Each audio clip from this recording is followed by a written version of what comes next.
Gon' kick it off then. Whoa. Gon' kick it off then. It ain't a game, kick it off then. Whoa. So gon' kick it off then. Huh? What we talking about, it goes deep. Greetings, ladies and gentlemen, and welcome to another jam-packed episode of WTF Too, Women Talk Football Too. I'm your girl, Latasha Miles, aka Joan Madden, the Gridiron Goddess, and I am accompanied by my talented. We're at the week of Thanksgiving. My cooking up the special recipes co-host here. Tell the good people who you are. What's up, good people? I'm the one and only Touchdown Tomboy.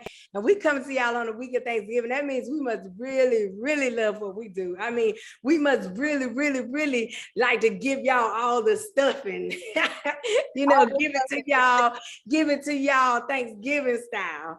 But yeah, I'm excited about it, man. I'm excited about just being able to do a great show today and just have a good time. And let's jump into it. I'm ready.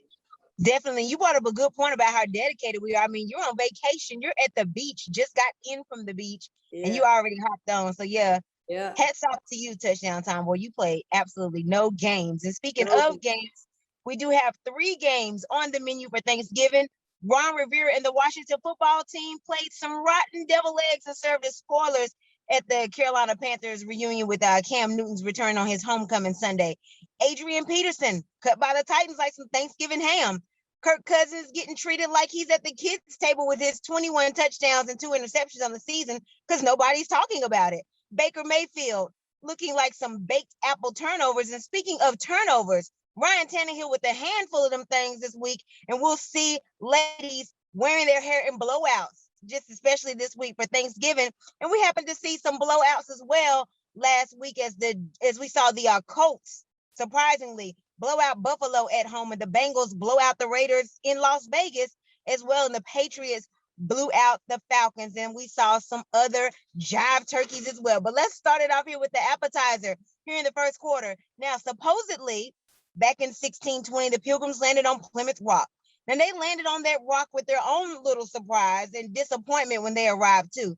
And we're not really going to get into the history here on WTF2, because there's so many flaws in that particular history lesson, but we just want to use that as the motif here for thematic purposes in this episode. So, Touchdown Tomboy, for week 11, who was your Plymouth Rock, your surprise, your disappointment? Oh man, so week 11, of course, I actually went from a different perspective. And so I wanted to go up into week 11, like what has surprised me up until this point and what has disappointed me up until this point.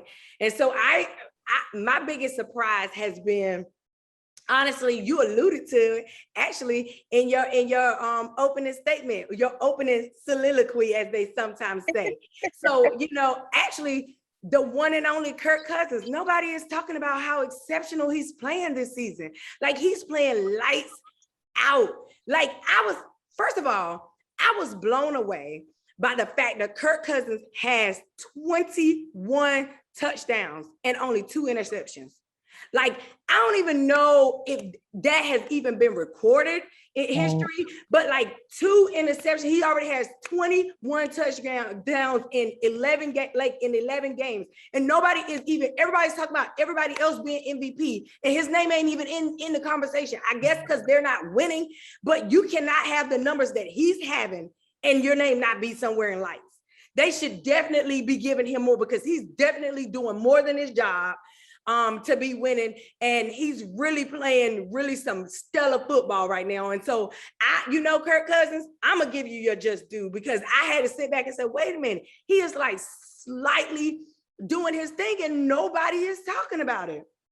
And for me, I was like, man, that is crazy. Like, I mean, just the stuff that he is doing over there, like the dimes that he's throwing, like he's winning at all costs. I mean, like when the game is on the line, you used to see Kirk Cousins, he couldn't figure it out, but now he's like, he's playing to win. And I can't hate on him right now. And I'm just like, go ahead, Kirk Cousins, do your thing. You acting like, you know what?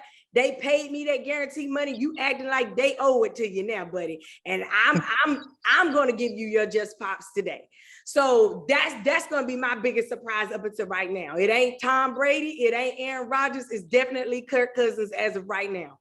Now, my biggest disappointment had to be them letting go of Adrian Peterson. Now I get it. Adrian Peterson is old, and I get it that they brought him back in the middle of the season. Here's the thing about Adrian Peterson. Adrian Peterson is never going to line up to Derrick Henry. One.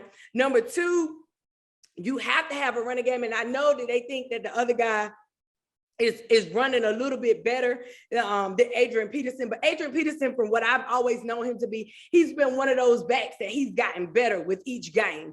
And I think that as the season goes on, and if Derrick Henry doesn't return and they go to the playoffs, he'll be one of those backs that they'll want to have when it comes to playoff season, because he's going to be one of those people that he'll be ready to pummel people playoff, because he'll have those fresh legs, he'll have that fresh body, and he'll be ready to run. And I actually think this may be a decision that they regret later on. And then you also have to think about the other problem. Why is Adrian Peterson not running so well? Because that offensive line is not good at all. And so you got to ask yourself, why is he not doing good? And it's because of that offensive line with the Tennessee Titans, which is why Ryan Tannehill is looking like he's playing back with the Miami Dolphins. So, here we are again with this whole thing. And so I think with that, again, I think that Coach Vrabel is going to regret it at some point if they make it to the playoffs and Derrick Henry isn't back, that they let Adrian Peterson go so soon, because I think they're going to need him when they get to that playoff weather. Gotcha. So basically what you're saying about Kirk Cousins is he's the cousin that you will invite over for Thanksgiving. Like he can actually get to take home an extra plate or something. He's playing up to that standard, that type of cousin. Yes, he get an extra plate. He get an extra piece of ham on his plate, girl. Not just any kind of ham. He gets the honey baked ham. The honey baked ham. Yeah, absolutely. And so yeah, those are really, really great answers. Gosh, especially the AP thing. I was really, really confused and thrown off by that one as well. So I'm gonna go with, as far as like my surprise, it was not only was I so surprised at how high scoring of a game it was, but also how close it was. But I was really surprised also at how entertaining that Steelers and Chargers game was on Sunday night. Let me say I'm not disappointed, but I was definitely stunned, especially in the last 2 minutes of that game. Of course, I pick my boys on paper. It's just hard for me not to pick against them. I mean, I always make those picks with my heart, but I am a realistic fan. But we should not have been that close, but we were. And we came back from a 17-point fourth quarter deficit. That's something we're familiar with, coming down back in the fourth quarter on the road, as we done earlier in Buffalo. So I was kind of hoping and thinking, like, would this be reminiscent of the Buffalo game?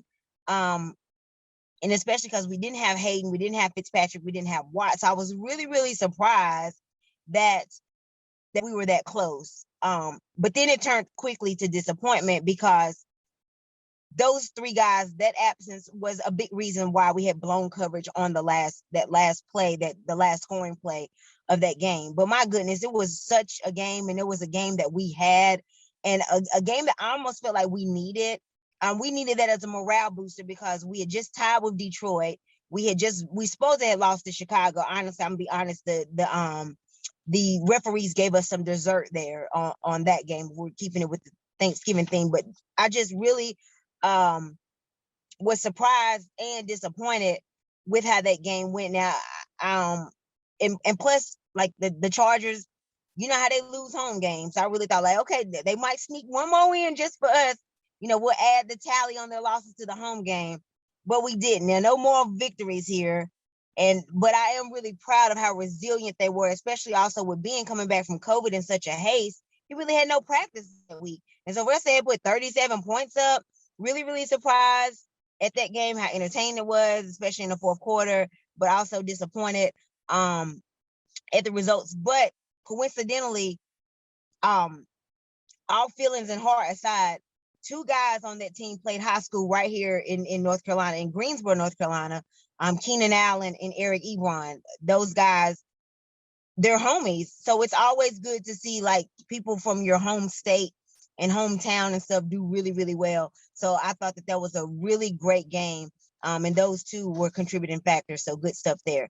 Moving on to the second quarter, a little bit more of some main course here, keeping with the theme of our Thanksgiving episode of WTF Too and that motif. So we saw a lot of acquisitions this season, whether it be by way of trading, drafting, new coach, free agency, things of that nature. So Touchdown Tomboy, what team should be the most thankful for which acquisition they made this season? Oh man, actually, I have two teams, and one team is not so much for an acquisition, but for something that they found. And then one team is for acquisition. The first team that should be so thankful, the Carolina Panthers should be so thankful that they found Hassan Reddick. Oh my God, that guy got 10 and a half sacks this season, and they found him on a real good deal. Like, that guy is balling. You hear me? Like, the Cardinals don't even realize what they gave up, and they got him on the low. And Carolina, if you hear me now, please go out and figure out a way to re-sign Hassan Reddick after this season, because he is playing lights freaking out, okay? He is doing the darn thing. Every game he has 10 and a half sacks. That means he's averaging at least 1 sack a game coming off the edge. So he is out there playing monstrous football, okay? And then the other people that should be also thankful is that the Philadelphia Eagles have finally found their identity. They figured out that they were actually a running team. They figured it out, and they dropped 40 plus points on the New Orleans Saints, which has like a top defense in the league. Do you know what that does for a team's confidence? They dropped 40 buckets. I mean, they stuffed the ball, and they stuffed the ball, and they stuffed the ball, and New Orleans could do nothing about it. I mean, I don't know where that Eagles team found that running identity from, but hey, go Eagles, go Eagles, go Eagles. I'm happy you guys found your running identity. And I know that's gonna help them, especially as that cold weather comes and at playoff time. I just hope that y'all lose it if y'all have to play us and we make it to the playoffs. Okay. That's where I'm at. But as of right now, I'm glad y'all found your identity. Right. You'll be thankful for that. Absolutely. I don't blame you at all right there. Yeah, my move comes from the draft picks, who I think should be the most thankful. I'm going with Micah Parsons from the Dallas Cowboys. Now, a lot of people think, y'all know I'm not a fan of Dallas. But again, I know how to be unbiased, just keep it real. So you hear me, Cowboys fans? I'm sure y'all a little on this. But yeah, Micah Parsons, with that speed, his tactics, his instincts, he has overpowered veterans. He's such an excellent defender. He's versatile. His reaction time, he's very swift. He's constantly making plays. I mean, he looked terrific against the Super Bowl champs in week 1. It's definitely not Parsons' fault that they lost that game. I mean, Tom Brady got this veteran in everything that has come his way and been able to elude it, but not when it came to Micah Parsons. We're talking about a guy that was his first NFL start. Very impressive of how he got the season started. And then he also, I mean, he did just as good against the AFC champions this past Sunday. Again, that's not a loss that he had, and of course the defense was on the field a little bit longer, so he got a chance to make more plays. But I'm definitely tipping my hat to Micah Parsons, because this guy, he is just any and everywhere on the field. And oh yeah, he has definitely assisted the Cowboys tremendously with them having this lead in the NFC East. We'll see how it goes down the stretch, but he's also solidified himself as a candidate for the Defensive Rookie of the Year, very much so, a formidable candidate. So the Cowboys should definitely be most thankful for him. Now, as far as in the offseason, I'm still going to go with the Rams for getting Matt Stafford. If now, maybe not so much on paper. And I'll tell you what, Matt Stafford should definitely be glad that he's away from the Rams as well, all the discombobulation that they have. And of course, we were very charitable and gave them a gift, so they should be thankful for us because we gave them that tie. But otherwise, we're looking at a Detroit team who has not won a game yet this season. So it's still like the offense has gotten astronomically better for the Los Angeles Rams. Of course, they need to do some tightening up on defense, especially with all those superstars they have on that side of the ball. But I'm still going to overall say that the Los Angeles Rams, they should definitely be most thankful for Matt Stafford, that acquisition in the offseason. And also Matt Stafford should definitely be thankful to the LA Rams for scooping him up and that he's away from the Detroit Lions. Because look, we're looking at a Thanksgiving game where it might not even be Jared Goff playing with his health. And then we're actually looking at the possibility of seeing Tom Boyle playing that game on Thursday against Andy Dalton. So yeah, Matt Stafford, you should also be thankful that you're not playing in this game on Thanksgiving, where it's like more people are hype about seeing Big Sean and Neo at the halftime show than they are about actually seeing the game. So those are my two like most thankful acquisitions: Matt Stafford to LA and Micah Parsons acquired in the draft to the Dallas Cowboys. So let's move along here to the third quarter. Again, this is a very appetizing and satisfying episode of WTF Too here. We're keeping with the theme here on Thanksgiving.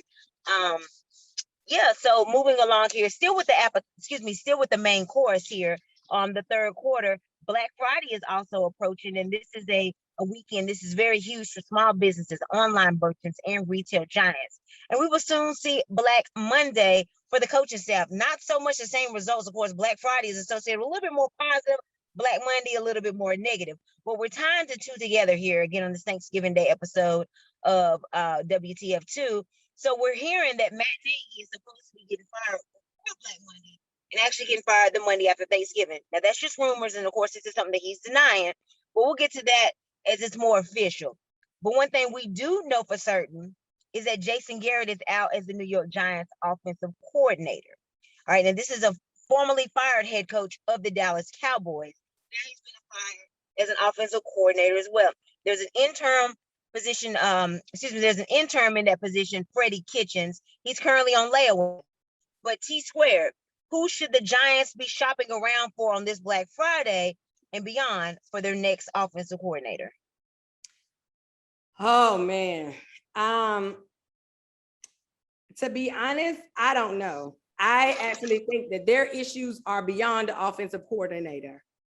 And I'm gonna tell you why. Because I feel like I actually didn't think that Jason Garrett was a bad coordinator. And I think I had told you that one time before. I actually liked some of the stuff that he was doing. I think that their problems were way beyond an offensive coordinator. I think that they had a below average offensive line. They had a lot of offensive line troubles, and they have an all-star cast of receivers and weapons, and then they have a average at best quarterback playing for them. And so when you have that combination, then you're asking for a disaster to happen. And all of that goes back to the people that are in charge, which has to be Joe Judge and Dave Gettleman.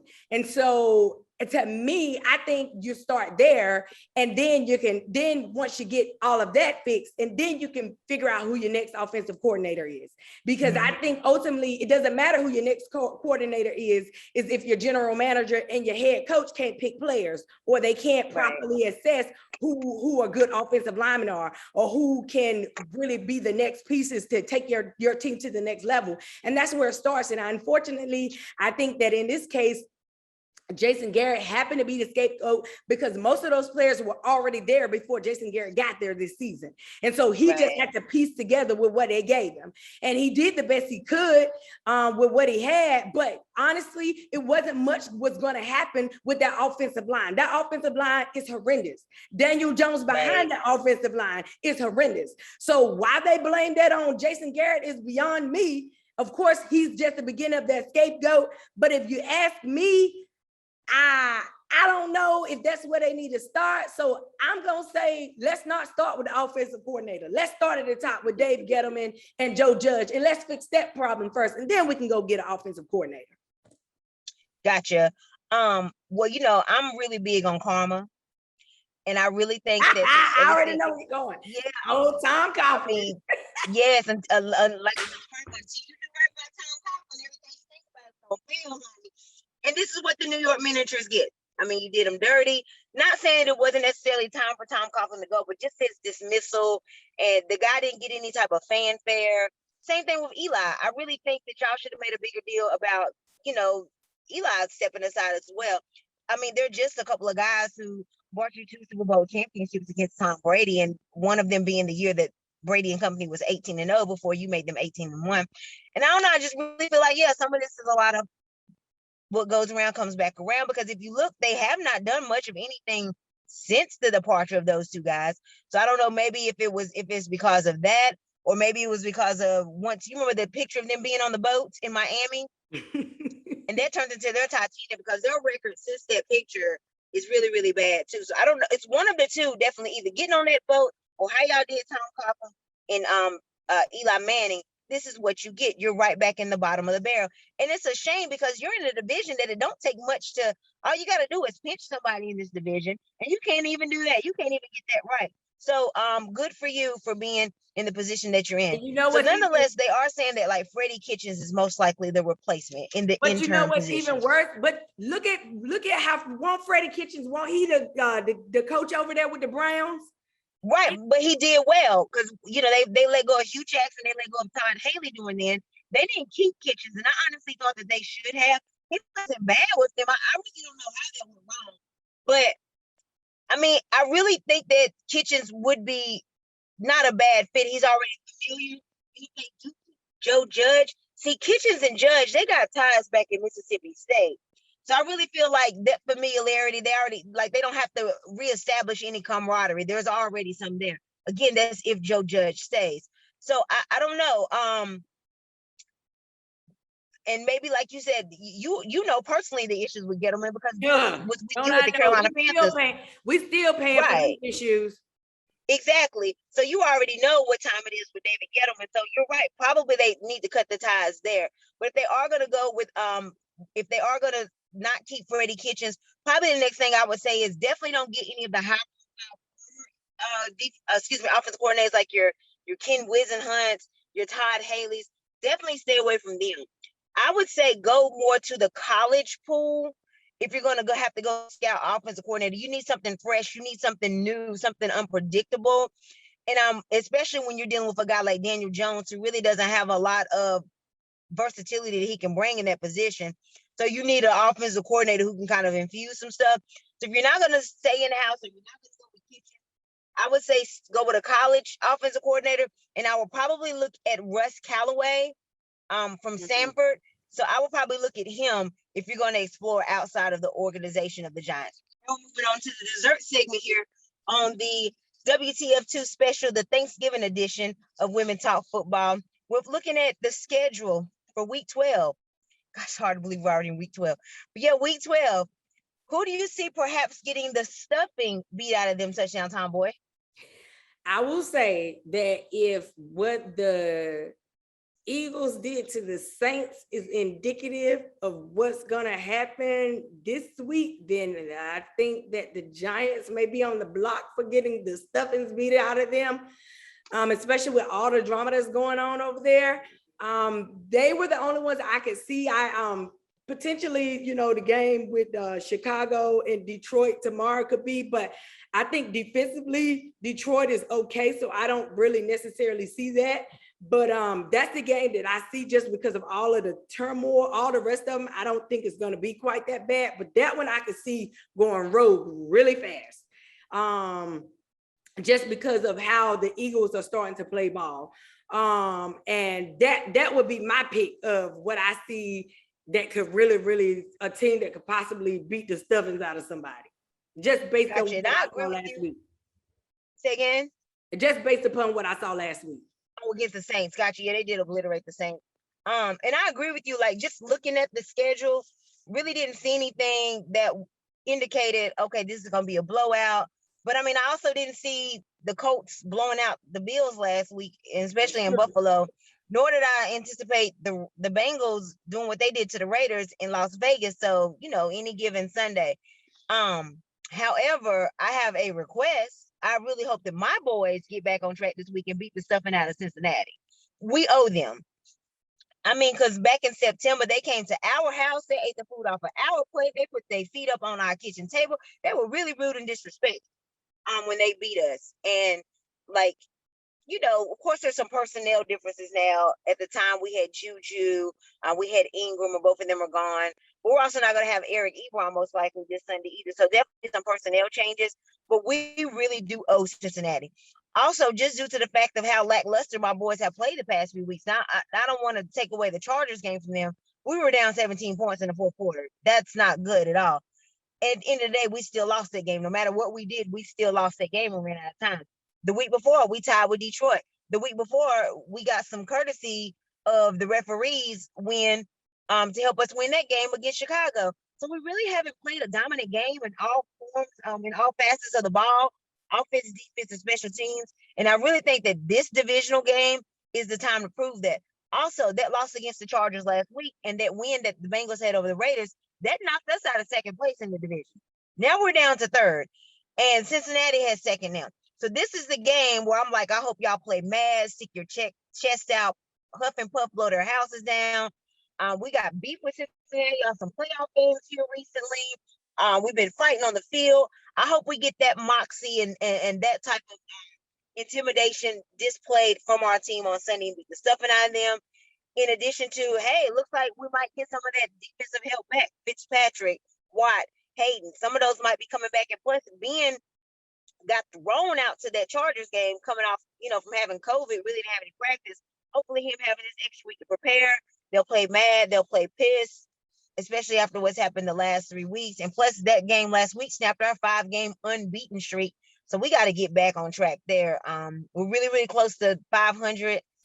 Yeah, very disappointing for my guys the past few weeks. And plus, we're going to a very hungry Bengals den.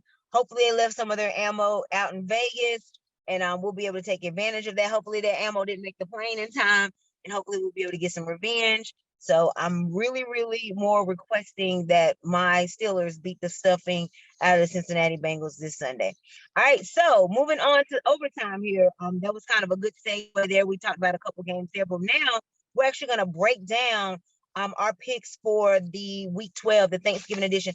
Overtime here. So we're going to do things a little bit differently this time. We usually don't talk about the Thursday games just due to the time that we record the show.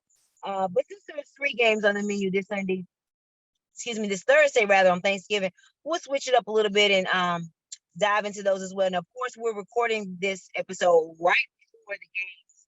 So you might get the release of this episode might come out like right after the games are complete. But nonetheless, we'll still just show off our knowledge and expertise here.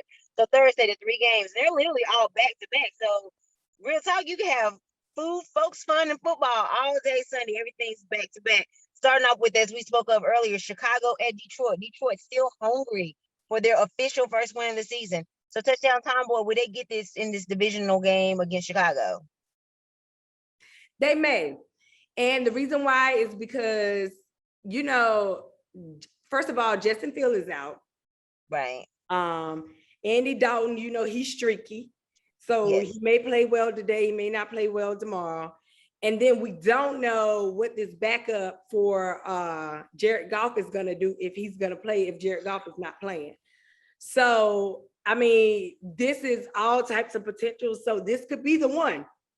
This could be the one because it's so unpredictable. This could be the one that slides through. So they may get that. They may get that first win this week. I don't know. So if there's any hope for them to get one, I think this may be the one. And that would be perfect timing for them to have something to be thankful for on Thanksgiving. Getting their first win of the season. So yeah, that would be definitely interesting to see, because honestly, Detroit has lost some close games. They should have won that game against my Steelers. Definitely the Baltimore game. Justin Tucker got that field goal kick, and that's how they end up losing by 2. They could have won the Cleveland game last week. The final score of that one was 13-10. So yeah, really, really close, heartbreaking games. I'm pulling for Detroit, especially because Justin Fields isn't there. I don't care if Andy Dalton wins the game or not. I would be rooting for Chicago more if Justin Fields was there. Plus, maybe this will also help get Matt Nagy out the door a little quicker, a little bit more officially, if Detroit can pull this off. So definitely rooting for Detroit as well at home. Las Vegas at Dallas is the second game on Thursday on Thanksgiving. Touchdown Time Boy, who you going with? I think the way that Dallas lost last week, they're not going to lose like that this week. So I'm definitely going to go with Dallas. Gotcha. And I was thinking that the way Las Vegas lost last week, they're definitely not going to lose like that again. But of course, it's a short week for both. I'm more concerned for Dallas because they had big offensive pieces missing last week. And now I don't really like to attribute injuries to reasons why people lose, because I'm always like, hey, next man up, how do you think we got the legacy of Tom Brady? So I feel like other players should step up when somebody's out. But I really honestly feel like that was a big reason why Dallas lost to Kansas City, is because they were missing so many pieces on offense. And because it's such a short week, and because of when it was announced that Cooper had COVID and was on the list, is the 10 days going to be passed by Thursday? Because this is a shorter week. Like, will he even have clearance for this game? Then plus CeeDee Lamb's in concussion protocol. That's two of your main wide receivers. So that concerns me for Dallas, the injury report, more so than anything. Not talent, not skill, just strictly the injury report. But gosh, Las Vegas, y'all lost double digits at home last week. And the way things are going in the AFC West with the Chargers having that win, and also with the Chiefs having that win, you're looking at on the outside looking in right now. So, but you might want to tighten up a little bit to where Dallas does still have a little bit of a cushion. So that's part of the reason, more so the reason why I would think that Las Vegas might win that game. All right, third game, the primetime game on Thanksgiving. We got Buffalo at New Orleans. What you got, touchdown time, boy? This one is going to be interesting because both of those teams got mollywopped last week. Whoa. Whoa. Now, I can see this going a lot of ways because, see, part of the problem is that the Bills are really one-dimensional. They don't even have a run game. And right. that's a huge part of the issue. But then they saying that Matt Breida is going to be running. I guess he's going to be back this week. Is going to run, but I don't know how developed that is. Even if that's the case, New Orleans typically last week was like an anomaly because typically they have a very good run defense. Mm-hmm. And I think what helped the Eagles last week is that they couldn't account for Jalen Hurts because right. Remember, Jalen Hurts scored 3 of their touchdowns last week, so right. They couldn't account for him. But this is different this week because Josh Allen, he can run, but he doesn't usually. So I don't know. It'll be interesting to see how this one plays out. I don't know. This one's gonna be a toss-up for me. I don't know. This one's gonna be a toss-up because I think both of these are gonna come back pretty mad. Oh, this one is gonna be crazy. This one is gonna be a tight one. I don't know. What you think? I agree with you wholeheartedly.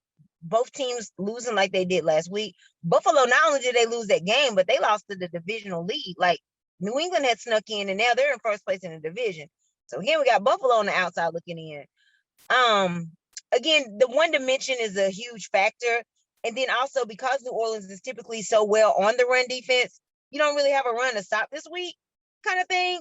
So are you going to improve on your pass defense? Like, can you do that real quick? Like how fast you going to make that adjustment?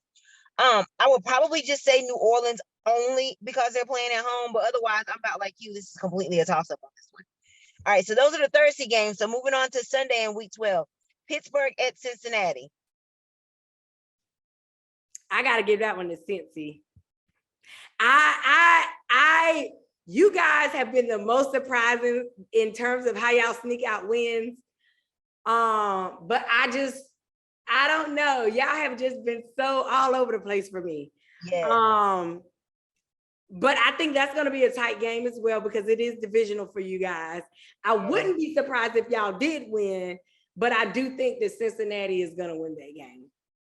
Gotcha. And of course, it's hard for me to pick against my boys, but the way Cincy played the Raiders last week, I mean, gosh, if they come right back with that same type of game plan, with that same type of aggression, we're in big trouble. I mean, I understand we're in big trouble anyway going into this game because our identity is so questionable on offense and on defense, other than TJ Watt. But he plays, he's still not going to be 100%. But for the reasons I mentioned in the fourth quarter is why I would pick us because we owe Cincinnati and we owe ourselves this game. So I would pick us just for that. But like you said, you wouldn't be surprised if we win. I wouldn't be surprised if Cincinnati won. All right, so Tampa Bay at Indy, also a 1:00 game. Touchdown time, who are you going with? Let me tell you something. Indianapolis is playing good right now. That running game is really good right now. And the way Jonathan Taylor's out there running, yeah. Now don't get me wrong. The Bucs have been better and they've getting a lot of health going on. But I also know that Indianapolis they've been feeling themselves lately. And so I would not be surprised if Indy gave Tampa a knockout blow, because that defense is pretty good too. So I don't know.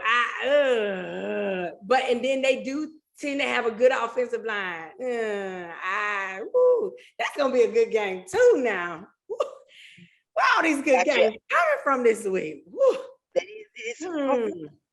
That's why we couldn't pick anybody to beat the stuffing out of anybody.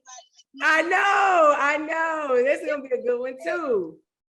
God. Definitely. But if I have to pick a team, I'm gonna go with the Colts. Gonna go with the Colts. You know, I really don't like I don't like Carson Wentz. Me neither, but I have to go with the Colts because I just see the momentum that they have. I have to just go with them. Right, taking heart out of it. Yeah, Indy is really, really they're clicking at the right time. And with Tennessee, like how Tennessee's losing and how Tennessee is so discombobulated right now, I mean, Indy might just take over and win the division. And Tampa, of course, they're coming off of a shorter week. They just played Monday night, and they got to turn around and play Sunday afternoon. So very short week for them. You know, Tom Brady has had a lot of luck and success in this particular Lucas Oil Stadium. Of course, with his rivalries back in the day in AFC Championship games and AFC playoff games and regular season games against Peyton. Tom Brady has had success there. When I look at this game, I probably, because on paper it's so difficult to pick, but I really trust Bruce Arians a lot more on this game than I trust than I trust him. I mean, I know Rich had success against the Patriots in the Super Bowl, and Tom Brady might be also holding that in his back pocket as well, because you know Tom Brady got beat by a backup quarterback in that game, courtesy of Frank. So Tom Brady might be a little bit of a revenge tool on this too. And again, I just trust Bruce Arians a little bit more, so I probably will go with Tampa for that reason and that reason alone on this. All right, so your boys, Carolina at Miami, looking to rebound. Who you got? You know, here's the thing. When I don't know, my team is so unpredictable. When I feel like we there, you know, we like, let's go get a quarterback. And we went and we got something. We said we needed offense. We got offense. And then our run defense just falls flat on their face. So I don't know, because I can't say, like, you know, I want to go with my boys, but they're so unpredictable that, you know, I just don't know. I can't ever pick with them, because when I pick them, they always let me down. So I don't know. I can't pick.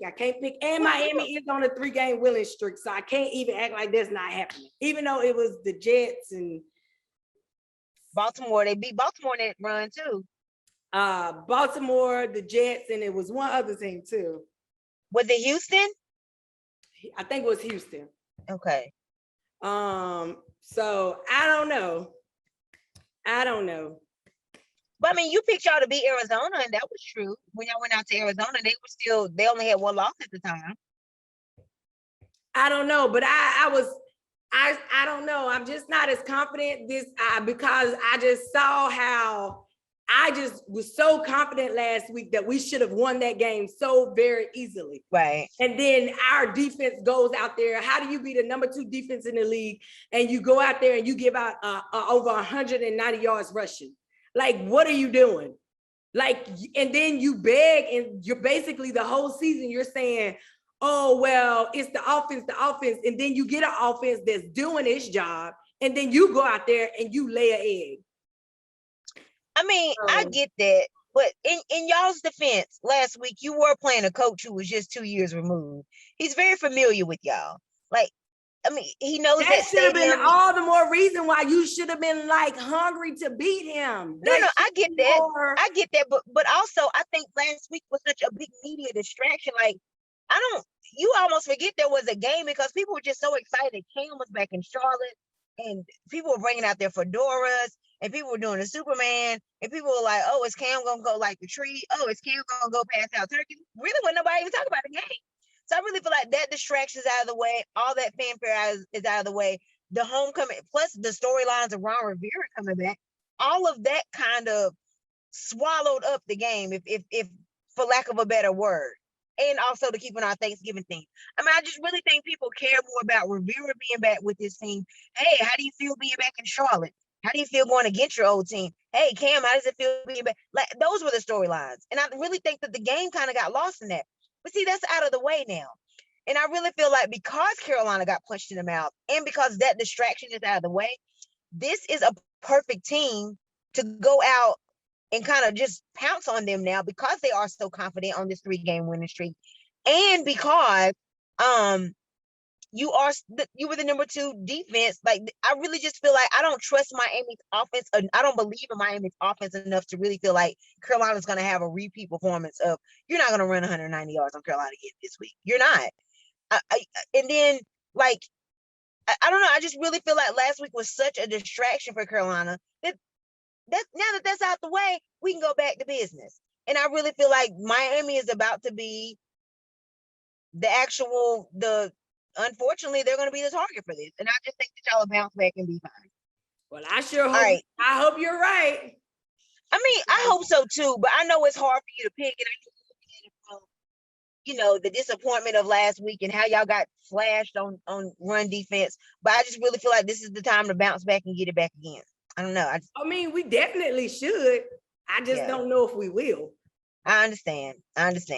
Plus, Cam had you got to think, Cam went from short little a few packages in Arizona to starting the very next week to take. Yeah, and that was the other thing about that whole game. I thought that they were going to at least, like, it was going to be PJ and then they were going to put more Cam in, but they were just like, no, we're playing all Cam. Exactly. Like, I was like, I get it. We're really doing this? Right. And I get it because he was back at home, but that's a lot for Cam that had to deal with. I mean, I know Cam deals with a lot. He does like the matrix moves on a lot of the media stuff, but Cam really had a lot. And I just really feel like now all of that pressure is gone. Get more time to prepare. I don't know. I just like it. I just like y'all this week for those reasons. All right, Tennessee. They are going to New England. The first place current leader of the AFC East have clawed their way back to it. New England Patriots. Who you got touchdown time, boy?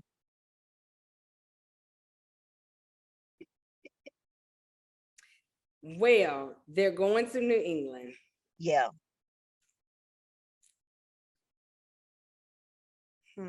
They lost at home last week.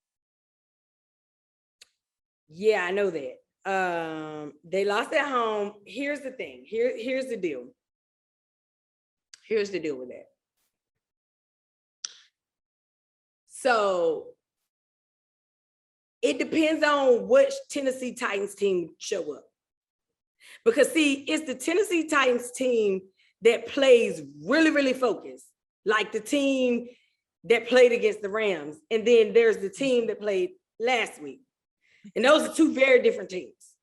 So that's what makes this hard for me, because I love what Mike Vrabel does on defense with them, but it only works when they're really focused and they're in sync. You know what I mean?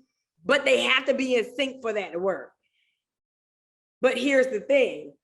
Mike Vrabel learned from the best himself, Bill Belichick. So, but I do kind of feel like, I do feel like it's time. I do feel like because New England has been playing well, I think that they're riding a little higher than they should be. So I think that if they are gonna get that humbling moment, it should come this week, if that makes sense. Oh yeah, definitely. I mean, I think you bring up a good point too with the Vrabel factor coming from that Belichick tree. Now, overall, like a Matt Patricia, a Charlie Weiss, a Romeo Crennel, usually the actual coaching regime doesn't pan out as well from the Bill Belichick tree. Oh, Eric Mangini too. But when these coaches have gone head to head against Belichick, they've had some pretty good success. So Vrabel is an internal scout. Belichick hasn't had to play or coach against Mike Vrabel as much, to where, Mike Vrabel has been kind of around and learning from him. That's what I'm meaning.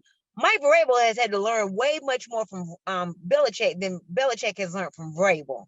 And that may play into his benefit, just like it has for other coaches, because you already know what he's going to do, because you've been the pupil and you've got all this tutelage and guidance. So you're really familiar with what he's going to do and what he's going to pull out of his back pocket.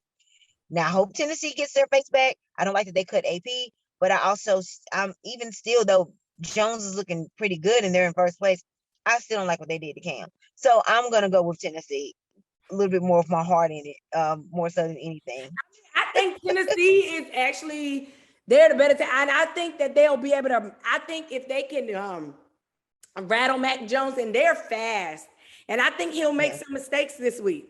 And I think that he's due for them. Because I think they're making him think that he's better than a rookie, and he's not. Yeah. And I think he's due for him. And I think that if any team is going to do him, I think it's about time that the Titans can do it. They did it to Matt Stafford. Why can't they do it? And Matt Stafford's much better. So if they did it to Matt, then why can't they do it? So I think that Tennessee will pull that one out too. Good point. All right, so Philly at the Giants. I mean, you kind of alluded to it earlier. Yeah, I already told you about that one. I already felt like the Eagles would win that game. Yeah, I agree. Eagles are doing really well. They're making things a lot interesting, especially because Dallas lost last week, and Philly's on this streak. And Dallas, the health issues, the absences, it's interesting. Like, what Dallas does on Thursday is going to be huge on how Philly plays this game as well on Sunday. And like you had said, it's just too combobulated right now with all the changes on the offensive coordinating staff for the Giants. I don't think they have enough time to gel and kind of reset. Granted, Philly won't know what they're doing because, this is not really a lot of film that they have on somebody, but I don't think they have the personnel or enough time to get this going. And I like Philly in this game too. Atlanta. Wow, Atlanta at Jacksonville. Oh my gosh. I actually, it's crazy. I'm still going to pick Jacksonville. Just because I just see Jacksonville has come a long way. And I like what Urban Meyer is starting to do with that team defensively. And they're starting to build some defensive moxie. And if you look at this team from when they first started to what they look like now on the defensive side of the ball, they starting to make a little noise. And I actually like that. And so because of that, I actually am going to go with the Jaguars this week. Gotcha. Atlanta has been embarrassed and obliterated the past couple of weeks. Like, it's been bad, real bad, Michael Jackson bad, to quote Kanye. Gosh, this could just on paper go either way.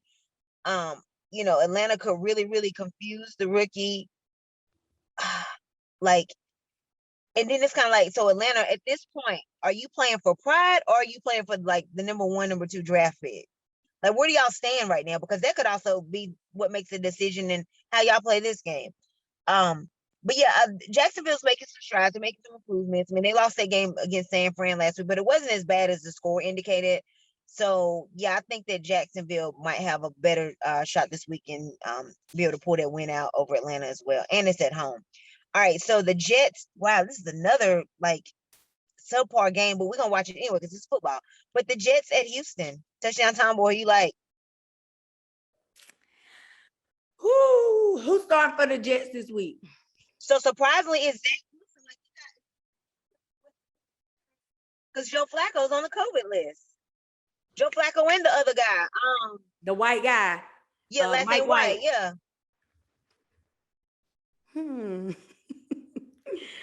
I'm gonna definitely pick Houston. Tyrod Taylor looked pretty good last week, so I'm gonna pick Houston. Yeah, I'm gonna pick Houston too. It's in Houston, it's in the dome. Even though Tyrod Taylor doesn't put up big numbers like that, just looking at what Tyrod done week 1 and since he's been back versus what Houston has looked like in week 2 and the time that he was out, he does make a big difference on the field or on the sidelines, whatever. They're a much more efficient team. Yeah, definitely a completely different team. So his contribution is warranted and necessary. See, I like Houston as well in that game. All right, so getting into the 4 o'clock games, you got the Chargers at Denver, divisional game there. Who you like? Chargers at Denver. At Denver. Ooh, they're going to Mile High. But you know, here's the thing. I'm still gonna go with the Chargers, and I'm gonna tell you why.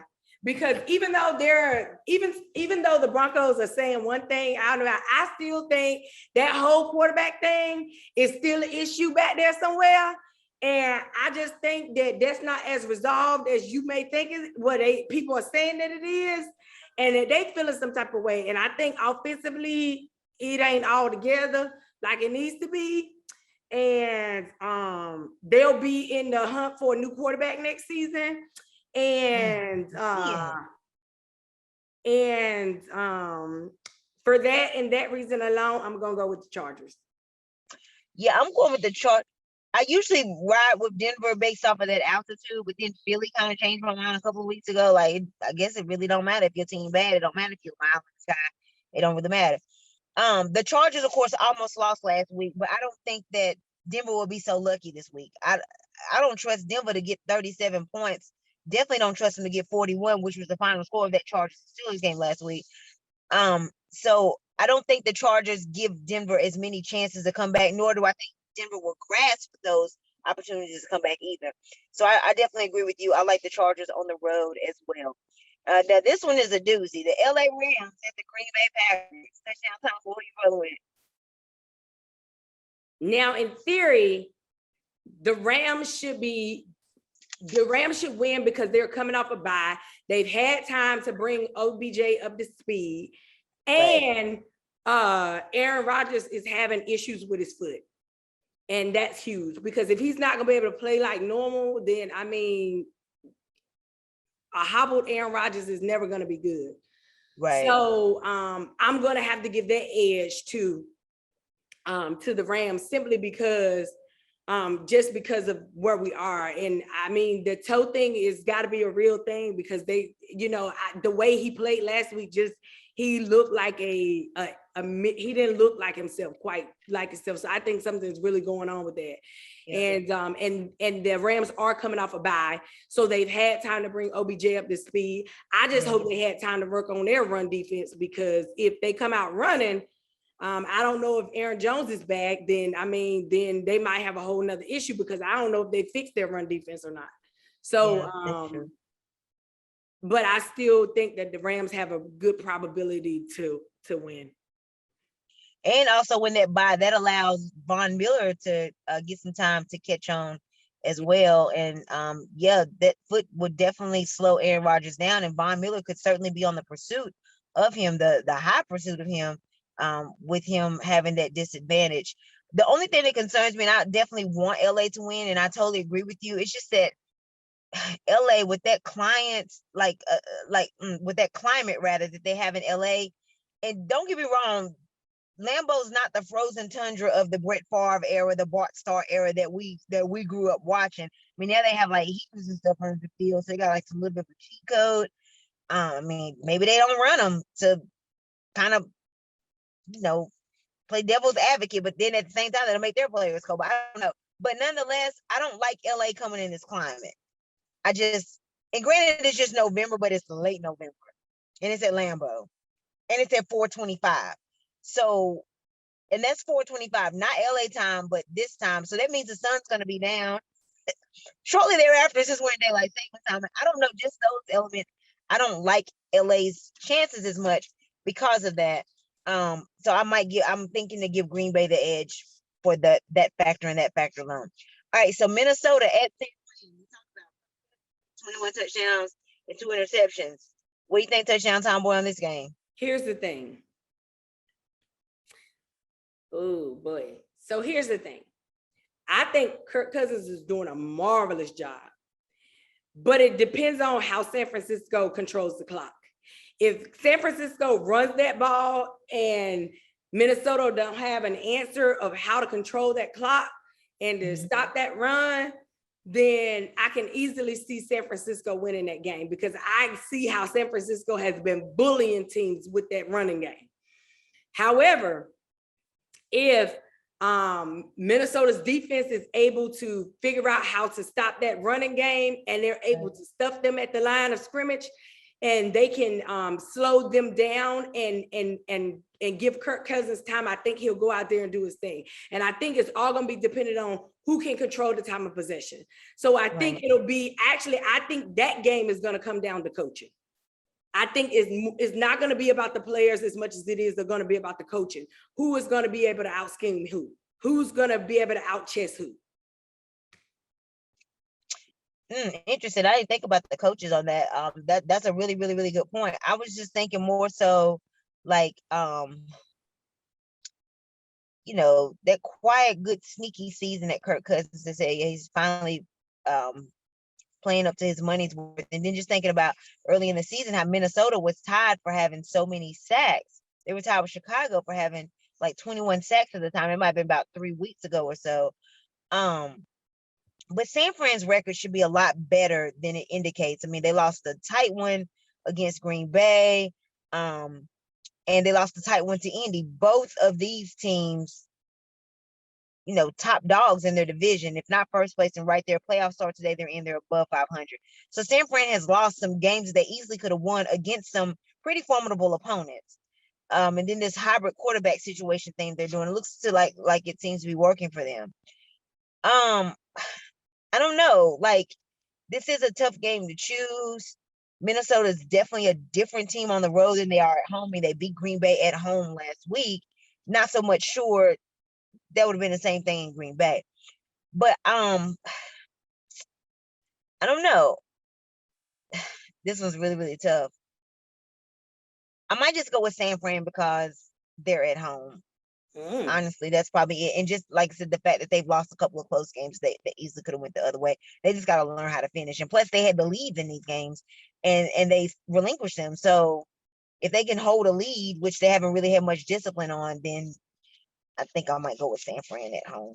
All right, so Cleveland at Baltimore. That is the primetime game from Sunday night.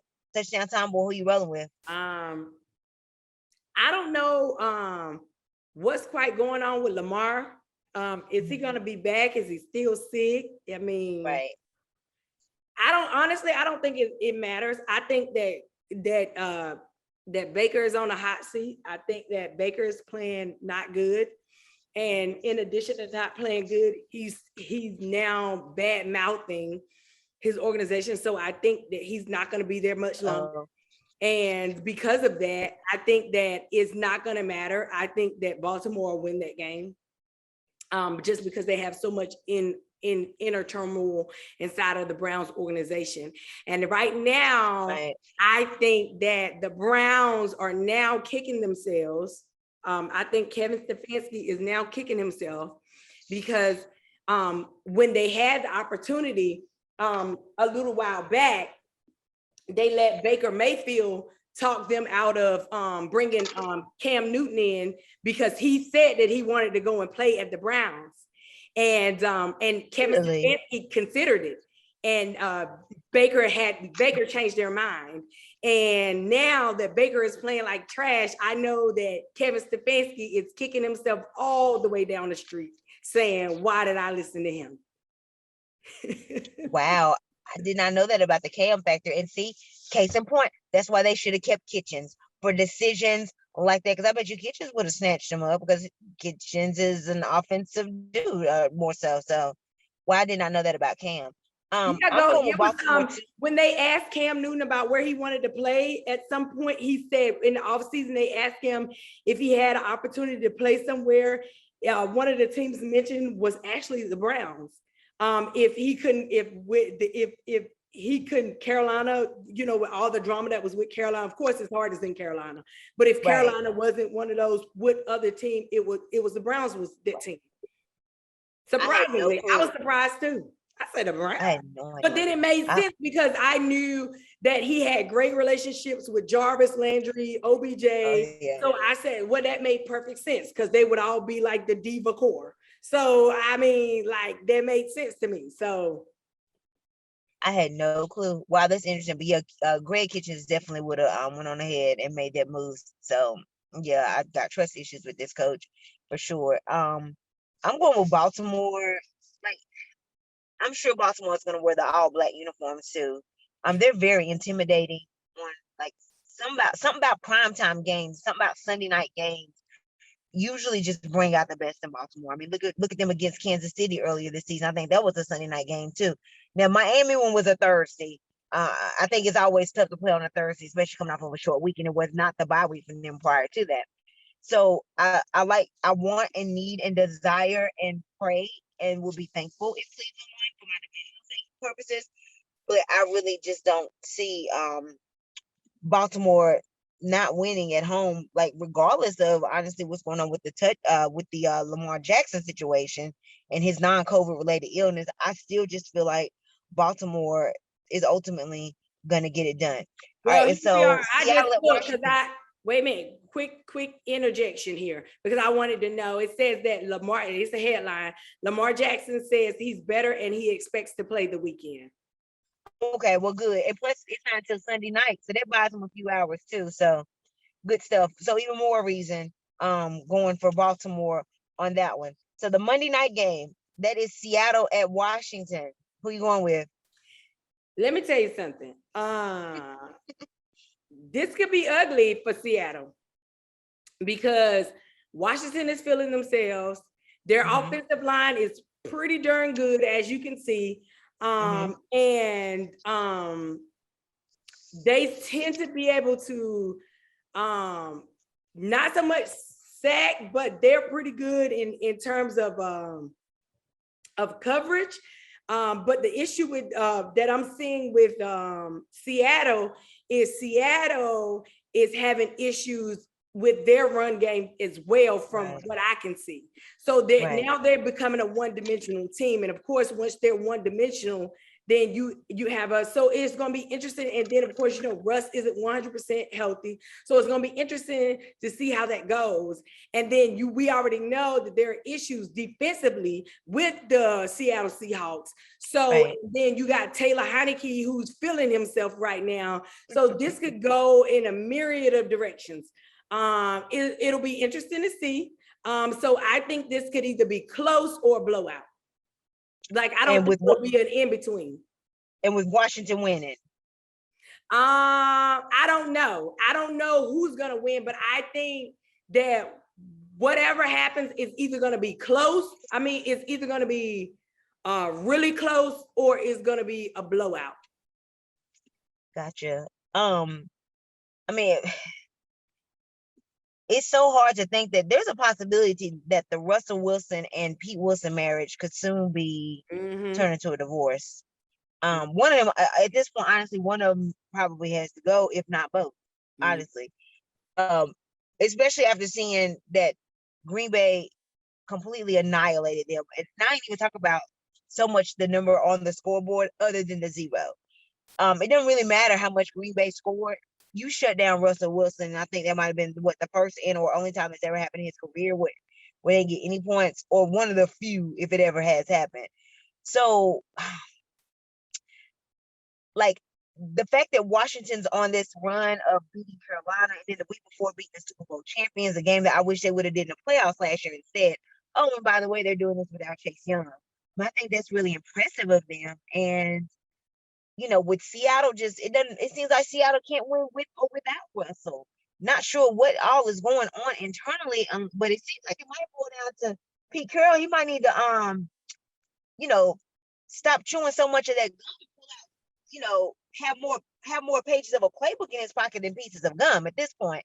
I don't know. It just, the focus has shifted, the drive has shifted, and Seattle's not the threatening team that they used to be. I mean, even if Washington had to go to Seattle, nobody's scared to play a 12th man anymore. They just aren't, because Seattle's kind of lost its touch. It's lost its glitz and glitter and glamour. So I don't know. I like Washington at home to win this one, coming off that huge win streak. Old coach, just beat his former team and them beating the Super Bowl champs, doing it without Chase Young. Yeah, I definitely like Washington to continue on this one here. So that concludes the picks here for the Dirty Dozen week 12 already here on this Thanksgiving episode of WTF Too. Touchdown Time, or of course, we're going into Thanksgiving. Do you have any shout outs, anything you want to add? JC Horn is back in practice.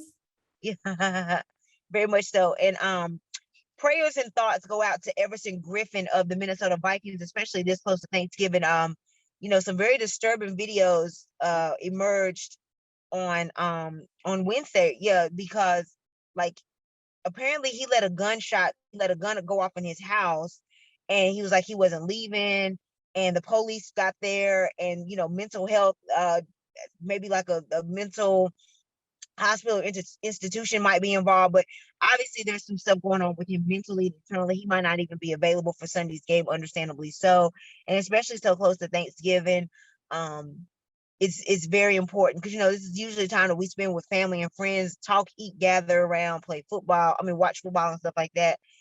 I'm not so sure the Griffin family will be as fortunate. And then, of course, the guys got money, don't get me wrong. So I don't mean fortunate like that. I just meant the intangible of spending time with family. Like, there's some huge concern here for this guy. We're talking about a guy who has a lot of money, and still there's some questions for him mentally going on. So definitely lots of positivity, lots of encouragement for Everson Griffin and his mental state right now. Again, take a look, you guys. It's a very disturbing video of him out on social media, and the police got called to the house, and there'll probably be some mental institutions involved as well if it hasn't gone beyond that. That's so unfortunate. So, yeah. I hate hearing that. That's so sad. And that's one thing is like, it doesn't matter. Like, mental health is real, and that's why every time that when I heard about Calvin Ridley, I applauded him. Take what you need. You know what I'm saying? Like, there's no amount of money is worth your sanity. Right. And so I applauded him. A lot of people, they didn't like it, but at the end of the day, people have to realize that they're human just like we are.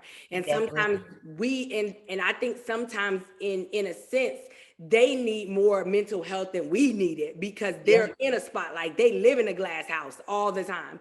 And so, for me, I just pray that these guys get the help that they need and they get what they're looking for, because you just don't know what people are dealing with. Very true. And a lot of people, again, like you said, they just think like money is just the consoler, like, oh, money can fix all the problems. Not necessarily. So it like you said, people take this stuff for granted, but mental health is real. Like, no matter what you have materialistic wise or career wise or even family wise, if you have this great, incredible family, but if your mentals aren't in check, none of that matters. Like, it matters, but none of that takes the place of whatever you're going through mentally. Like, that's a battle. That is an internal battle that people go through each and every day, regardless of what other circumstances are surrounding them. So again, with this thing being a Thanksgiving Day episode, hopefully you all are taking a moment to reflect, be grateful, be thankful, and explore spending time with family and food and football and all those good things that make you happy. Yes, ma'am. Oh no, I'm telling my brother, I'm taping. He got to be quiet. Food and football. What's going on? Happy Thanksgiving. Why am I KBC?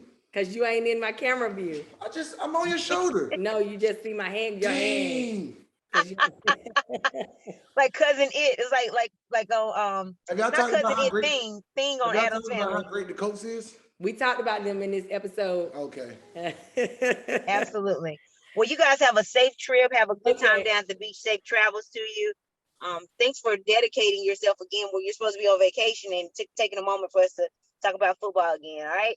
No doubt. So for this Thanksgiving Day episode of WTF Too, Women Talk Football 2, Gridiron Goddess, Touchdown Time Boy. Thank you guys so much for tuning in, for the comments. We appreciate the feedback. We'll catch you guys next week, and we're out. Happy Thanksgiving.